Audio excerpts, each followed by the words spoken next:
পান্থপথে দুর্বৃত্তের গুলিতে নিহত হয়েছেন ঢাকা মহানগর উত্তর স্বেচ্ছাসেবক দলের সাবেক সাধারণ সম্পাদক আজিজুর রহমান মুসাব্বির। সেই সঙ্গে গুলিবিদ্ধ হয়েছেন আনোয়ার হোসেন নামে আরও একজন। বুধবার রাত ৮টার দিকে বসুন্ধরা সিটির পেছনে তেজতুরি বাজার এলাকায় ঘটনা ঘটে। পুলিশ জানায়, অজ্ঞাত পরিচয় বন্দুকধারীরা মুসাব্বির ও আনোয়ারকে গুলি করে পালিয়ে যায়। পরে স্থানীয়রা তাদের উদ্ধার করে রাজধানীর বিআরবি হাসপাতালে নিয়ে মুসাব্বিরকে মৃত ঘোষণা করেন চিকিৎসক। এ খবর ছড়িয়ে পড়লে মুসাব্বিরের সমর্থকরা কারওয়ান বাজার এলাকায় সড়ক অবরোধ করে বিক্ষোভ শুরু করে।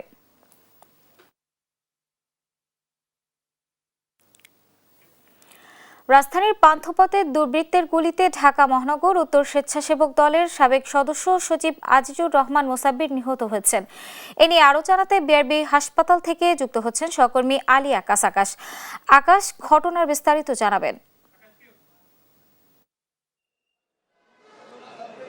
জি, আমরা এখন অবস্থান করছি রাজধানীর বিআরবি হসপিটালের ঠিক সামনে। আবার কিছুক্ষণ আগেই কিন্তু এখান থেকে গুলিবিদ্ধ আজিজুর রহমান মুসাব্বিরকে কিন্তু ঢাকা মেডিকেল কলেজ হসপিটালে এখান থেকে নিয়ে যাওয়া হয়েছে। আমরা যতদূর জানতে পেরেছি, সন্ধ্যা নাগাদ কিন্তু রাজধানীর ফার্মগেট এলাকার স্টার হোটেলের পাশের গলিতে কিন্তু দুর্বৃত্তরা তাকে কিন্তু গুলি করে, তাকে লক্ষ্য করে কিন্তু 5টি গুলি করা হয় এবং পরবর্তীতে তাকে কিন্তু উদ্ধার করে রাজধানীর বিআরবি হসপিটালে নিয়ে আসা হয়।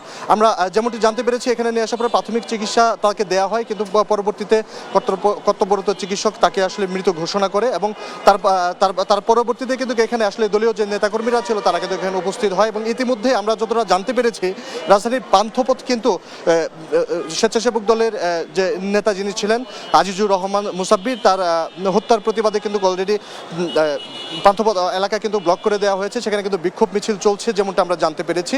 এবং আমরা কিন্তু এখনো পর্যন্ত দেখতে পাচ্ছি বিআরবি হসপিটালের আমার পেছনে কিন্তু দেখতে পাচ্ছেন যে এখনো পর্যন্ত অনেক মানুষ কিন্তু এখানে এখনো জটলা করে আছে এবং তারা কিন্তু এখানে আসলে কেন তিনি মারা গেলেন, কি কারণে তাকে হত্যা করা হলো, এই ব্যাপারগুলো নিয়ে তারা এখন আলাপ আলোচনা করছেন।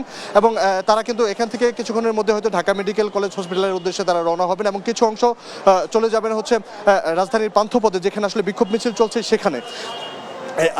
যদি আপনাদেরকে বলি, এখানে কিন্তু প্রত্যেকজন মানুষই কিন্তু আসলে শোকে বিভোর হয়ে আছে। এরকম অনাকাঙ্ক্ষিত ঘটনা, এরকম নেক্কারজনক ঘটনা আবারও কিন্তু হৃদয় বিদারক একটি ঘটনার অবতারণা হলো এই রাজধানীতে। সামনে যেহেতু নির্বাচন, অনেকেই যেমনটি বলছেন যে নির্বাচনকে আসলে অস্থিতিশীল করার কারণে এটা হয়তো বা কোনো একটি চক্রান্ত হতে পারে। আমরা যেমনটি জানতে পেরেছি, শেষ খবর পাওয়া পর্যন্ত কিন্তু গুলিবিদ্ধ আজিজুর রহমান মুসাব্বির তিনি কিন্তু নিহত হয়েছেন। এই ছিল রাজধানীর বিআরবি হসপিটাল থেকে আমার কাছে সর্বশেষ সংবাদ।